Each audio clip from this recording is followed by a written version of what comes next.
কুমিল্লায় তৃতীয় শ্রেণী পড়ুয়া ৯ বছরের শিশু ঝুমুরকে ধর্ষণের পর হত্যার ৩ দিন পর প্রধান আসামি মফিজুল ইসলাম মফুকে গ্রেফতার করেছে র্যাব। গতরাতে চাঁদপুরের শাহরাস্তির মেরুয়া বাজার এলাকা থেকে তাকে গ্রেফতার করা হয়। র্যাব জানায়, প্রাথমিক জিজ্ঞাসাবাদে গ্রেফতার মফু হত্যার বিষয়ে গুরুত্বপূর্ণ তথ্য দিয়েছে। এর আগে সোমবার সকালে ঝুমুর স্কুলে গিয়ে না ফেরায় খোঁজাখুঁজি শুরু হয়। পরে সন্ধ্যায় শিশুটির মরদেহ বাড়ির অদূরে ধানক্ষেত থেকে উদ্ধার করা হয়। তো 29 এপ্রিল দুদিন আগেই কুমিল্লা জেলার সদর দক্ষিণ থানাধীন এলাকায় একটি শিশু মেয়ে সন্তানকে নৃশংসভাবে ধর্ষণ এবং হত্যাকাণ্ডের ঘটনা ঘটে।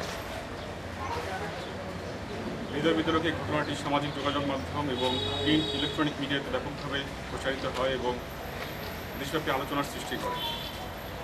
সেটা আমাদের নজর আসার সাথে সাথেই আমরা এই বিষয়ে তদন্ত শুরু করি এবং অপরাধীকে দ্রুততার সাথে আমরা আইনের আওতায় নিয়ে জন্য কাজ শুরু করি।